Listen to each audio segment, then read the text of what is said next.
Today is going to be our last, I think for a while, our last message on the family and focusing more on the children, on training and rearing the children. So we looked at marriage, we looked at the aspect of the family, the headship, the roles, the biblical references, and what God says about the proper roles in the marriage. We looked at the mothers and her tenderness and her role, especially to young children in the home, and her role in the home while the father or the husband is out working. And then we looked at the fathers, and we looked at the leadership and direction and the role he plays in the family, right? And the examples. And for the last couple of weeks, we looked at the training and rearing and the discipline of children. And Jeff and I feel that it's important for us that have been through it or that have had the experience to share it. I wish when I was some of your ages and even younger, I wish we had more teaching on the family. Because I mentioned in our Bible study, as a young father, I didn't know what I was doing. I sought out so much information. Like, who has the information out there? Who can teach me how to be a godly father? There's a difference between being a father or a husband, but being a godly husband and a godly father. And that's what we want to look at. So when Jeff and I put this together, we wanted to talk about some of our successes and or our failures. Because that's important for everybody. And for you guys to glean some of the insight and experience that we have been through. Obviously, our daughters have been through that with Colleen and I. And they remember things that we don't remember, and we remember things they don't remember. So when we glean and when we talk about things, it's good, it's important, and it's especially in a family when you talk about. And we're going to talk about that today. So let me say, we have put these things that we've been talking about into practice in our family. And I am pleased to say that they work. They have done the job. I can't speak for Jeff and Mary, but for Colleen and I, they've worked. We've made some mistakes, no doubt. And there were discouragement at times, but for the most part, we were encouraged by how applicable and useful the principles are in the Bible on rearing and training children. And it's good and it's nice that we have a resource we can go to, right? Because so many things it seems like these days in the Bible, they're so general. But do you know when you read the Bible how specific they are? I mean, look what Jeff just read in Isaiah. That's pretty specific. And it talks about that. So when we talk about things this morning, we're going to get into real more detailed. And I want to say this. Now that we, Colleen and I, and Mary and Jeff are on the other side of it, and we have adult children, it gets even better. It gets even better, especially when they're godly and they're spiritual minded. And we can have that conversations together, and we can have that fellowship together because they were raised that way and they know the Lord. I can't fellowship with my brother or sister that way. I don't have that kind of spiritual relationship with them. And when you see your children grow and you see them mature, just even from age 3 to 6, you see that maturity and you see that growth and you see that responsibility. You see the results of raising godly children, and it's a great time. I have a great time with my daughters, and we are blessed. And it's not because that we are great parents by any stretch of the imagination. It's because of God's principles have paid rich dividends. And understand that. It's not because of us. It's not because of my focus or Colleen's focus or she was good at this or was good at that. It's because of God. And if I can say anything about that today, make sure, and we said it about the family, we said it about everything, put God first in this relationship, parent and child. It's very important. And we want to encourage you to learn and to grow and to review. What's the key to a lot of this information is review. We had the review on Wednesday, and we talked about things, and various things come up. But we want to also to hear about your successes and failures. When Jeff and I are up here, we want input. We like questions, and we want to see those things. And there will be failures.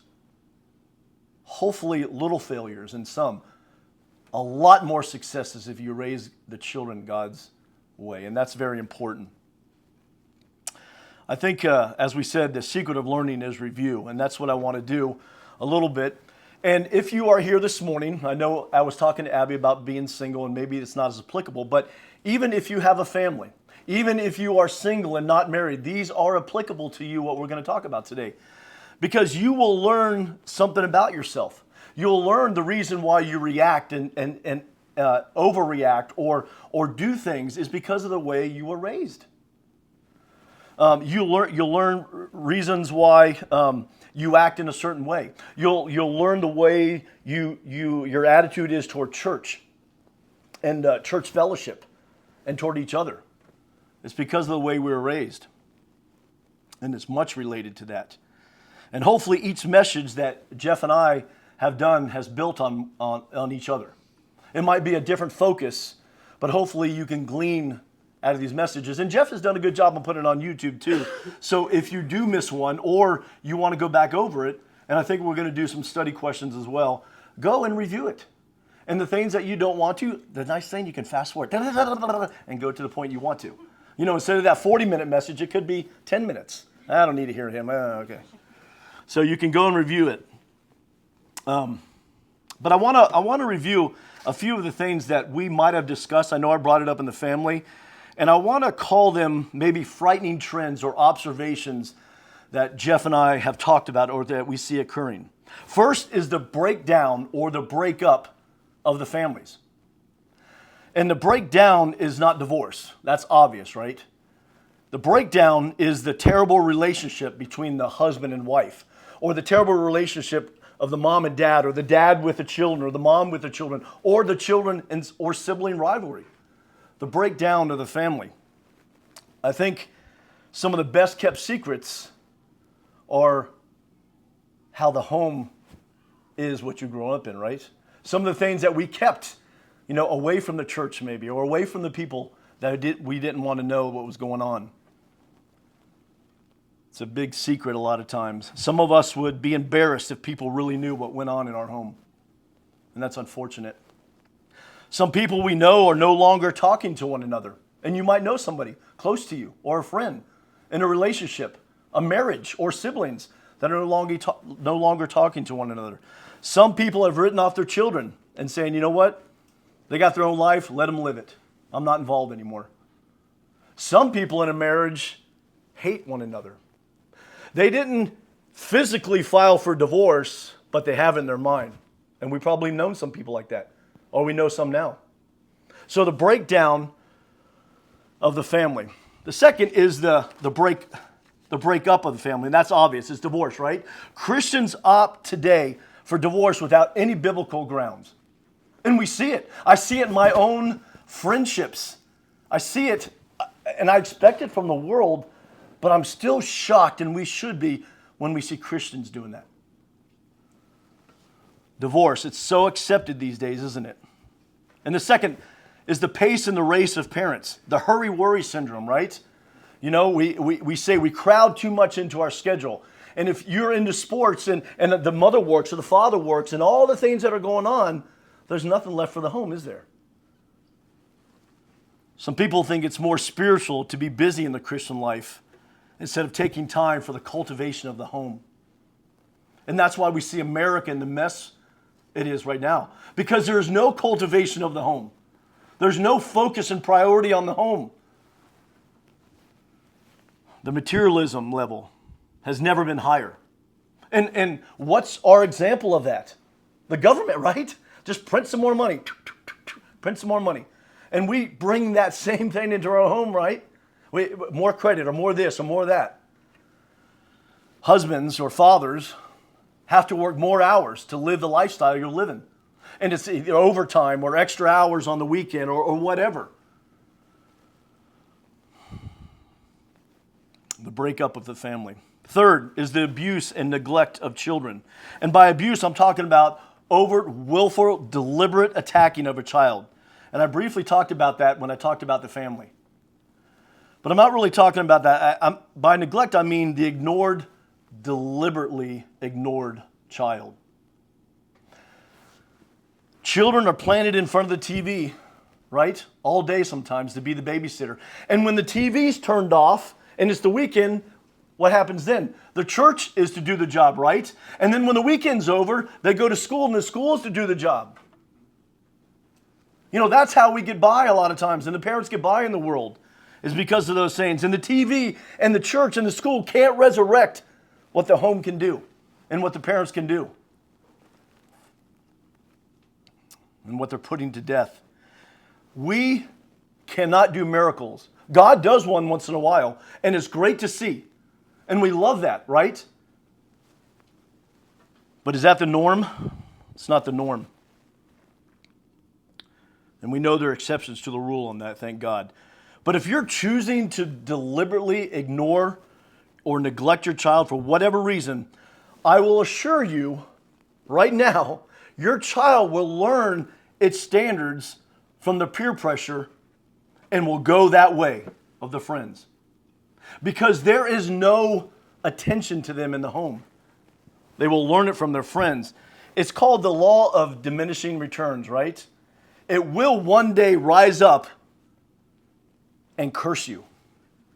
And that's not what we want, do we? We want the other. What was the opposite of that, what that verse was? Rise up and call him blessed. That's what we want. All right, enough with the bad news here, because I want to get to some good things in the Bible, because we know that they're there. And we have this in mind, and we long to hear what God says. And we long to hear for his direction, and we long to seek for his direction. And like I mentioned before, I longed for that. I wanted direction. And as a young believer and a young father and a young husband, I needed that direction.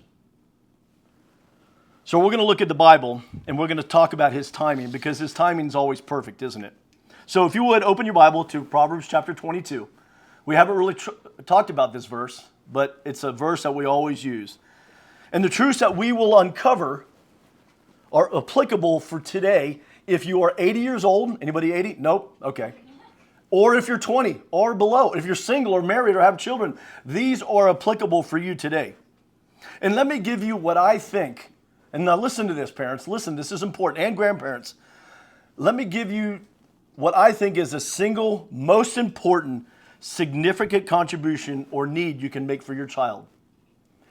It is to know your child.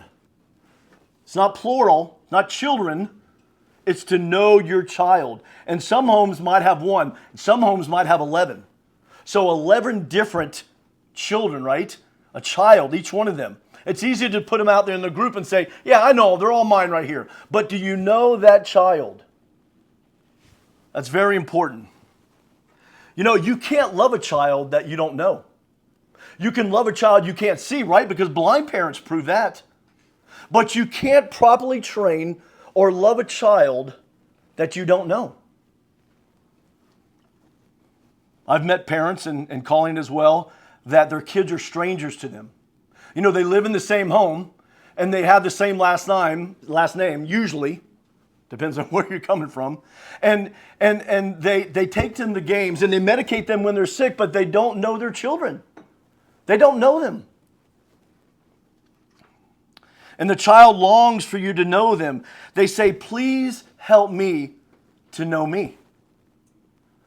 Please help me to know me.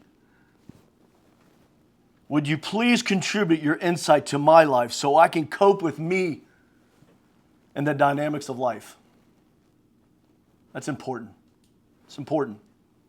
So Proverbs 22:6, like I mentioned, it's a familiar verse. And trust me on this, if you have any questions, please ask afterwards. And there might be things that I say that you don't understand or maybe disagree with. I hope not disagree, but agree. And we can expound on those things. And Jeff has mentioned that before. And I believe this verse goes along for the rest of our series. So in Proverbs 22, verse 6, train up a child in the way he should go. And when he is old, he will not depart from it.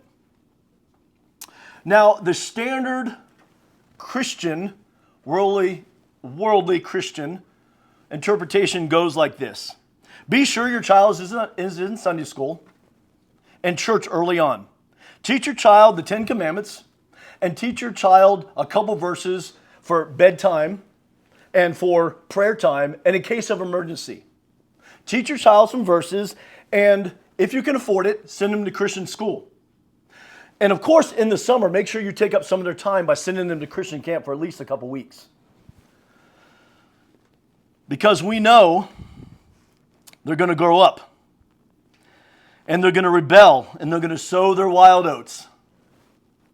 But when he is finished with his fling, sowing the wild oats, he'll finally come back to God, and you can count on that verse for that.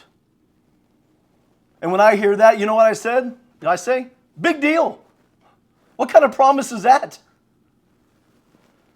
Who needs a promise like that? Who really cares if a 97-year-old man comes back after running wild for 70 or 80 years? Who cares? I need a promise that will work now, today. You need a promise that will work today. In the years where there is strong sexual drive, we need a promise now. When there are enormous temptations for your child. When there's peer pressure to the like some of us have never experienced. And some of us, and most of us here, are homeschooled. And you haven't experienced some of the schools that some of us went to, public schools or anything else. And the peer pressure that they're going to face. I need stuff to help my child cope with it today. Do you agree? We need it. We have to have it. With right now in the growing teenage years when independence is in a healthy way starts to occur. And in Proverbs 22 we see that. The truths that we will uncover are applicable for you today as well. And when I said that standardized interpretation, I don't believe it's true in life's experiences, right? Because we all know who people that have walked away from the Lord and are continuing to run and never come back or have died running. And they don't plan to come back either. So we can say from life experiences that interpretation is not true. You know, and I don't think it's true biblically, exegetically. The position cannot be proven from the text, I'm now convinced. Because if you look it up, people say this verse is a warning. I don't believe that. And we're going to look at that. And we know the Old Testament was written in Hebrew. So we're going to look at the Hebrew words that Solomon had to write about, or he did write about. You know, I looked it up. Does anybody know how many children Solomon had? No, there's no record of it. I know Gideon had how many? Gideon had 70 children. And what? Just sons. Yeah, 70 sons. That's not even close. He didn't even have close the wives and concubines that Solomon had. So in this train up a child, do you think he might have had experience in this? He might have had a couple hundred children. Who knows? That's pretty rough to think about because we know he had, 300 wives and 700 concubines. So he had over 1,000 women in his life. And what if each one had one child? How many is that? 1,000 children. That's a lot. Can you imagine the grandchildren and the great-grandchildren? Wow. So we're going to look at a couple ways that Solomon is referring to here. So first, train up. Now listen closely on this. This is very interesting. First, it was used for the breaking of a wild stallion. You don't need a saddle to break a wild stallion, do you? You need a what? You need a rope in its mouth. And train up was talking about the mouth. It was used to describe the rope in the mouth of a horse to give it direction while you're breaking it. Train up. The mouth, it's train up, you look up, the Hebrew word is mouth, the rope in the mouth of a wild horse to direct it. It's the thought of breaking and bringing into submission a wild spirit by using a rope in the mouth. Thus the word train up is referring to the mouth.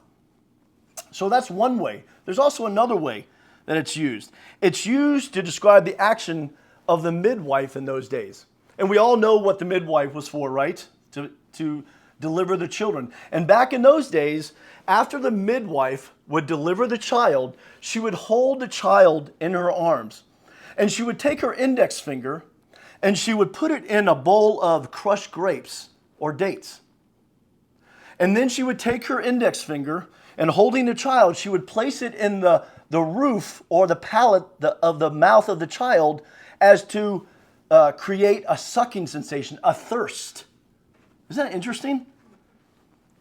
It was also known as possibly a cleansing agent at the time. The idea of creating a thirst, cultivating a sensation in the mouth. Because we know the newborn, as soon as you put that finger in, right, or you make a sensation, they're sucking it away, is to create that thirst. So there's two ways to train up is talked about here. If we put those two together, and write this down because this is important, it means bringing into submission a wild spirit by the creating of a taste, a thirst. Think about that. Because we know, Jeff brought it up, we know that child has a wild spirit, right? We know that baby wants what it wants, and it doesn't matter what happens. Scream, I'm going to get my way. So bringing into submission a wild spirit by the creating of a taste, a thirst. That's how we train. That's how we do it. We create that thirst in there, right? We have to put that rope in the mouth. We have to guide them. We have to train up. But we're creating what? We're not just saying, just do it my way. No, we're creating that thirst, creating that desire. All right, second part of that says train up a child. How many of you think it's talking about a little infant baby? Okay, just Mary. One thought here is it's probably talking about a very small child or preschooler. Well, the same word, which is very insightful, is used 6 times in the Old Testament, and it's in progression of a child's age. In 1 Samuel 4, it is used to reference a brand new infant. In Exodus 2, it's used for Moses, who is 3 months old. Same word. In 1 Samuel 1, it refers to Samuel himself when he is not yet weaned. In Genesis 21, it refers to Ishmael, who was not yet a teenager, but he was in his preteen years. In Genesis 37, it's referring to Joseph, who was 17. Same word. And in Genesis 34, it is referring to someone of a marriageable age. Interesting, isn't it? Train up a child. And you ask, why did I say all that? Because it's important for us to understand Proverbs 22:6, that a child is not just talking about a child of a small age. It's talking about a child that is still under the roof of their parents. That's still in the home. There's an old Russian proverb that goes like this. Give me a child from 1 to 3, and I must mold him. Give me a child from 3 to 5, and I must bend him. Give me a child from 6 to 10, and I must break him. But beyond that age, alas, only the grave can cure a hunchback. It's the old idea that once a child reaches a certain age, there's no more hope for him. And no more plans for change, just sort of give them to the winds of time. How ridiculous is that? If that was the case, then I would have been a terrible person when I got married. Or a terrible father. That's not what it's talking about here. I am discouraged by parents who are intimidated by their children. Under the same roof. I grieve for the children who are being sent out at 18. It's, oh, you're 18, you got to go to college now. You're sowing your wild oats, but it doesn't matter. You're in your rebellious years, it doesn't matter. Go to college and then get a taste of that. Frustrated that when we just do that. And even in the Christian church, the church, we do that. If a child ever needs the attention and direction and training of a parent, it's in those years, not just a baby. There's a dictatorship that comes from the parent when they're so small. But as we said, Joseph at 17 or a marriageable age, that's not a dictatorship anymore. That's a democracy. And they still need the training there. Now we know, if you're parents, they will stretch your independence, right? And that's a healthy thing. They must do that. It's essential. So you and I, as parents and grandparents, must change with that. We must adapt to those changes as they grow up and become mature. Train up a child in the way he should go. You look at that and you say, I know the way because I'm the parent. I got 20 years on my child, or in some cases, 40 years on my child. You can't tell me anything. I got 40 years on this child. I know how it's going. Well, I know the way. I have a child. I will push him and do the things that I was taught as a child, and he'll make it. Wrong. It said, what does it say? Train up a child in the way he should go, in keeping with in his way. Train up a child according to his way. That's important. And we're going to look at that because so many parents these days, and in my own life, it was the way that I was taught. This has worked for my father, this worked for my grandfather, and it's going to work for you, darn it. Well, it's not going to work for me. Sad to say. A child that is properly trained is trained in keeping with his or her way, not our way. And let me say this before I lose credibility with you. I know that you know the right path for your child. You ultimately, as a believer, you want your child to know the Lord and to have a relationship with the Lord and then live happily ever after, right, in that life. But that's not what it's talking about here. This has a reference to the makeup of a child. The characteristics and manners of the Hebrew word is derrick, like an oil derrick. And it says it 4 times, same word. This word is used in Proverbs 30 to describe the manner or way of something. Are you guys familiar with Proverbs 30? And as soon as I start reading, you're like, I love this verse. And it's the same Hebrew word here. In Proverbs 30, if you want to turn to it, 18 and 19, I'm just going to read it. The derrick, it's used 4 times in the same here, same term. There are 3 ways which are too wonderful for me, yea, 4 which I know not.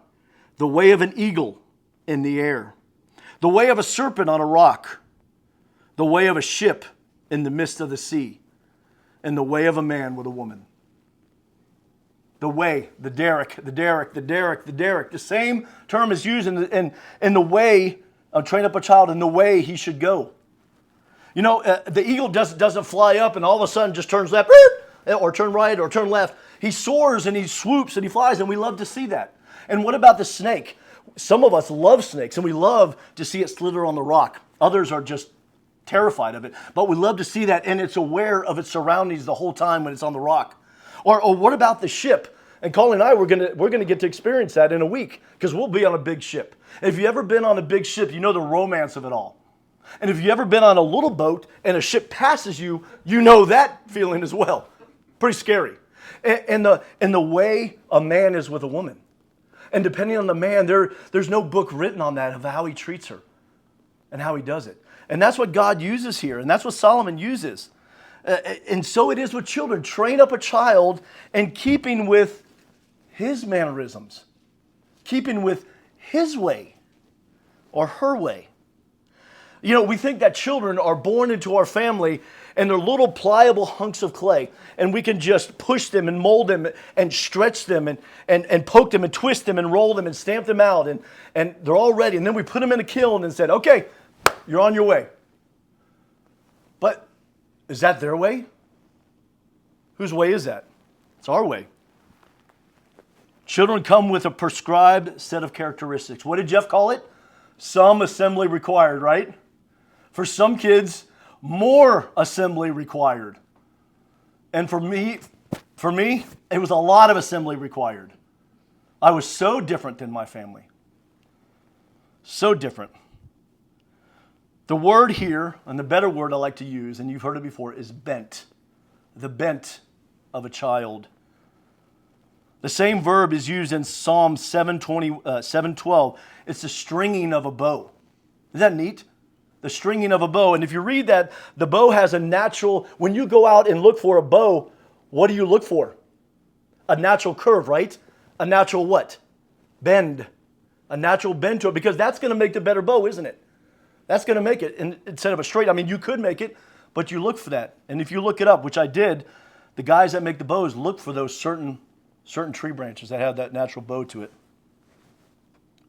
But in Psalm 7:12, it's talking about how God sets his foot on the bow in order to bend it and string it. In a sense, it's putting a foot down and mapping away. Putting your foot down on the bow and mapping away. The idea is bending as to create a characteristic. Bent. The bows bend and the strings, and listen to this, because we talked about the arrows. Jeff just mentioned it last week as well. The bows bend and the strings tension give the arrows the power of flight. Think about that. The bent in the child gives the power. Train up a child in the way he should go, that is in keeping with his or her individual gift or bent. But again, you say, okay, let's look at the Bible. This needs to be verified, right? Okay, so let's look at it again. Let's look at some of the illustrations in the Bible. Who was the firstborn into the family in the Bible? Cain, right? Right? So Cain was the firstborn into Adam and Eve's family, and soon down the line, there was another one born into the family. And who was that? Abel, right? And let me ask you, they were just alike, weren't they? No, not at all, were they? Because Abel, he was soft and pliable, moldable, and he loved God and he wanted to please God. And Cain was I'm going to do it my way, and I don't care what it is. It's all about me. Maybe it's the same way in your home, right? You have 2 children. Are they the same? Not at all. You have 11 children. Are they the same? You have 1 child. I don't know if you can compare, but they're probably not like you. Probably not. So let's look at another example. Let's make it a little bit harder. Let's look at Jacob and Esau. They're twins. They've got to be a lot alike. And if you see any social media, you see the twin challenge, or they're behind a curtain, you see that, and they raise your foot, and there's some twins that do the exact same thing. Were Jacob and Esau the same? No, not at all. Totally different. Esau was a man of the field. He was hairy and rugged, and he liked to go out and shoot deer. And he brought deer back for his dad, and his dad loved him. And Jacob, well, he kind of just hung around the kitchen with his mom. He cooked, and he made a pot of stew, and he stole birthrights. They weren't a lot alike, were they? And they were twins. The only 2 in the home. Isaac and Rebekah did no favors to the kids by favoring them either, did they? And sometimes we do that. I've seen that in families. It happens sometimes. When a child is like you tend to favor that child a little bit. Unfortunately, we tend to do that. And that's the one you give special benefits to. And that's the one you try to protect from your spouse when they're coming down hard on them. Because they're just like you, and you can see that. All right, let me ask you another one. Here we go. Solomon and Absalom, were they alike? Sons of David. Were they alike? No, not at all. What about sons of Jesse, David and Eliab? Were they alike? Not at all. Not at all. How about Rachel and Leah? Were they alike? No. And neither are your children. And remember this, because it comes up so much. I can't believe how different, and you want to say we didn't have any boys in our family, but I can't believe how different the girls were in our family. You think, and I didn't really grow up with that many girls. I had 1 sister, but she was a lot younger than me. But you think, oh, girls are the same. No, they're not. They're so different. They're so different. And when your parents, like my parents, started to treat me just like my brother, my younger brother, that's when I started to rebel. That's when I started to do my own thing. I was crying out, please know me. Please know me. I'm not like him. My parents weren't supposed to have children. That's why they adopted my sister, and then they adopted me. Then less than 2 years later, they had my brother, who was just like my dad. Then a couple years later, they had my sister, who was just like my mom. Exactly. And they understood them, and they knew them, and they didn't know this skinny little kid that was in their family. But I was adopted as a baby. They had plenty of time to know me, but they didn't know me. And they treated me just like my brother and sister. I think about that time, and I think about the kids these days. We have kids that some are strong and determined, and some are weak and easily influenced, right? And you're going to have kids like that in your family. And some children are very creative and dreamy. It's funny when I look at some people like that. And some children are just black and white and objective and straight on. Some are confident and secure, and some are insecure and easily swayed. Some are stubborn and aggressive, and others are cooperative and willing. Some are humorous and happy and optimistic, and others are like blah. And any little thing that happens, we'll camp on that all day. Some others' kids wake up bright and cheery and happy and will walk around with a dirty diaper most of the day and don't even care about it. And the other ones wake up and one little thing and that's it for the rest of the day. The kids are different. And you have to understand that as a parent when you raise them. They are different. The difference creates great difficulty at times with us parents. And so I'm not down on parents, but we tend to go two ways on raising our children. First, we tend to rear the way we were reared, right? Because that's all we know. This is the way we were reared. This is the way, and I believe dads are the worst about it, reared or trained. I'll say trained, how about that? My dad raised me a certain way, and that's the way you're going to get raised, and get in line or get out. Well, that does wonders for them, doesn't it? And the second mistake we make is comparing our children. That's the worst you can do, parents. That's the worst you can do because it's easy to do. Why can't you be like him? Because I'm not like him. That was my whole life. I am not like Bill. I'm not like my brother. Stop treating me like that. Don't compare your children. The report cards maybe, or athletics or behavior, or whatever it might be. You know, I think I love my parents, but they didn't know me. You know, our children cry out, help me to know me. And when they're little, they can't tell you that. They can't tell you because they don't know how to communicate it. The way they have is they're bent. That's the way they were molded. That's the way they were prescribed. That's the way God made them. In a certain bend. Some might have a brilliant mind and others might not, or creative ways, but they are different. They have been punched out by God, prescribed by God, and understand that.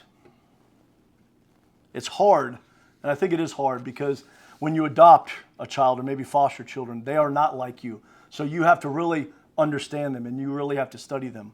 These children were placed in our arms after 9 months of pregnancy. And they're crying out, help me to know me. Even from a baby, help me to know me. Train up a child in the way he should go, and when he is old, he will not depart from it. You know what old means here? It doesn't mean old like us. It means when a young man can grow a beard or have a mustache. And don't worry, ladies, if you can't grow a beard or mustache, it just means when you reach young adulthood. And this is a promise we can use, right? When he is old, he will not depart from it. I want a promise that says when my son or daughter reaches that age, when they are now launched, they won't depart from the way they were trained. They won't depart from it. Now, two questions arise. How can I know the bents of my children? Hopefully that's a question you know or are asking. And the second is, what are the bents? What are the bents? Turn to Proverbs chapter 20. Again, stuff we can use right now. Truth, right now. Proverbs chapter 20. The Bible answers both of these questions for us. So let's look at the first one. Proverbs 20, verse 11. Even a child is known by his, what? Doings, his actions. That's right, Mary. Whether his work be pure and whether it be right. There's no question a child is known by what he does. It's right there. There's no mystery here, guys. The child will come out and he'll tell you. They're known by the deeds. The boy will make himself known by his deeds. And how do I come to know the bents of my child? He's putting them out there. Well, look at the next verse, verse 12. What does it say? The hearing ear and the seeing eye, the Lord hath made both of them. Wow! There's the answer again. You want to know your child? Open your ears, open your eyes. Look at the child. They're known by their doings. Whether it be good or whether it be bad, they'll let you know. The seeing eye and the hearing ear. God has given us both to know the bents of our child. They know, they're out there and we can know them. Verse 13, love not sleep, lest thou come to poverty. Open thine eyes, and thou shalt be satisfied with bread. Love not sleep in the sense it's talking about of being out of touch, preoccupied. Isn't that a lot of problems these days? You go in a restaurant, are parents preoccupied with something? What is it? Phone. They're preoccupied in at home. They're preoccupied everywhere. And we all are with the phone. It says, love not sleep, or basically being out of touch, not involved, lest I come to poverty. It's talking about becoming poor here. And maybe not in the financial sense, but you can become poor in the home. And the home can become poor. It's a vivid terms. It means broken and hurt and disappointed and grieved. Open your eyes and open your ears, and you'll be satisfied with food. There will be a richness that will come from your home if you open your eyes and perk up your ears. Instead we have parental insensitivity and preoccupation or out of touch or too involved in something else, pushing away the truth of things that are actually happening. And do you know that a stranger can come in your house right now and they can spend 7 days there and maybe know your child better in those 7 days that you've known them for years? You know why? Because they've opened their eyes and they've opened their ears and they can see what their child's doing and they can hear those things that are going on. And some might be good, some might be bad. Some might be beautifully healthy that you're not cultivating. And some might be terribly bad that you're just letting go by. Open your eyes. Open your ears. And this is the way a child distinguishes himself and makes himself known. He hangs it out there. She hangs it out there with a big old banner. This is me. This is who I am. Even when your child is 3 years old, you can know them. When they're 2 years old, you can know them. I'll tell you the difference between Cam and Wes right now. And I'm not with them all the time, but you can see the differences in them. And they're both beautiful differences. You have to cultivate them different ways. But believe me, they put it out there. And if you're not there to recognize it, if you're not there to see that big banner out there, you will pay the price on the opposite side. He's making himself known by his actions, either good or bad. Open your eyes. Clean out your ears. I got that in bold right here because it's for me too. Open your eyes, clean out your ears, and help us, Lord, to know everything about our family, especially our children as we talk about it. Know their actions, know their attitudes. Is attitude a big thing? Attitude was a huge thing in our house because, you can easily obey. And what does it say in the Bible? Jesus used a parable or the story about two sons, right? Two sons. The one goes happily away and he doesn't do the will of the Father. But the other one has a bad attitude, but then he does the will. Who was justified in the manner? Who did the right thing? The guy maybe with a bad attitude, but he went and did it, right? So sometimes we can see that attitude, but we have to work on that. And we have to make sure they follow through because they can easily have a good attitude and not do it. And not follow through and be slothful. Let me suggest a couple things to work on, parents, grandparents. Ask God to give you a discerning spirit. How many have asked for a discerning spirit lately? I know I haven't. I've asked for wisdom here and there, which I should every day because he will give us to us liberally, right? The scripture says. But how many of you have asked for a discerning spirit? How many of you feel like you have a discerning spirit right now? If you don't feel like you have one, ask God to give you a discerning spirit. Ask every day. As a father, as a husband, ask him to give you a discerning spirit. So that your eyes are open and your ears are open to what is actually occurring. And second, and this is important, especially for fathers, and I can't stress this enough, begin now to make a study of your child. Make a study of your child, right? We write notes when we speak, we write notes down. We write notes at messages, or we write notes when we're trying to solve a problem. We look up YouTube, or we look up that. Start making a study of your children. Start making a study of your individual child. Just take the time to make a study. Write the things down that you want to cultivate, that are really strong in there. And write the things down that, man, I've got to work on that because that could become a real hindrance to him later on, or to her later on. And perhaps God is saying that for us as grandparents. Maybe your children are grown and gone. And maybe there were mistakes that you made, or maybe there's children that you don't talk to anymore. Or maybe there's children that you said, man, I really messed up there. Well, maybe God is telling us as grandparents, hey, we can do it now. Right? We can do it now as a grandparent. We can ask for a discerning spirit. We can encourage those grandkids. We can help the parents. We can tell them, and I know we brought this up, we can tell them how good their daddy and their mommy is.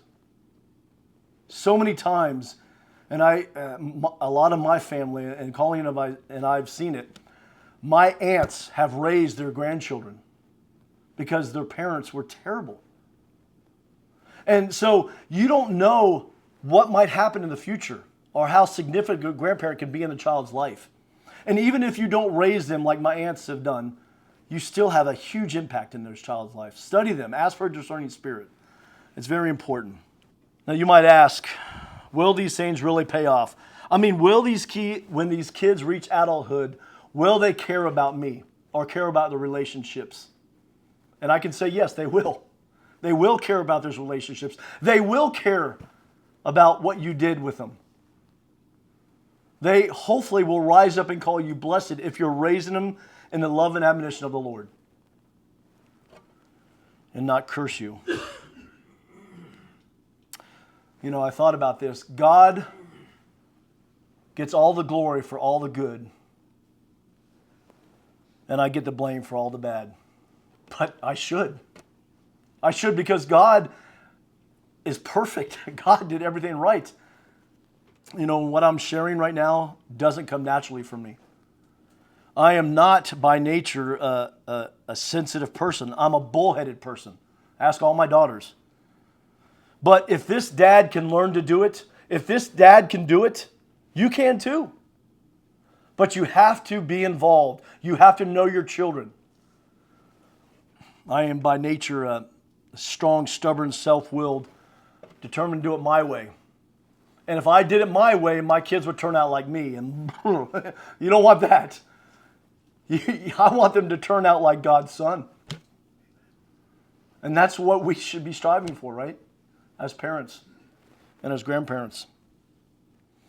And as we finish up this series, it is my prayer that all of you parents, through the marriage and the fathers and the husbands and the children raising, child raising and training, that you've learned something, you've gleaned something from it. It doesn't stop here. It goes on for the rest of your life. Amen, Jeff? The rest of your life. Please know your children. Please make a study of your children. Please take time for your children. Don't look at your watch and set the timer like, all right, half an hour. As soon as half an hour is done, I'm done, man. That's it. You know, I need to go out and do something else. Lay on the floor and let them play on you. Lay on the trampoline. You know, just talk to them. Just be with them. Let them slobber on you when they're just babies. Just be with them. Just be with them. Know your children. I pray the Lord blesses this teaching and all the teachings. And I pray that the children that we have today will grow up to love the Lord and not to turn away from Him.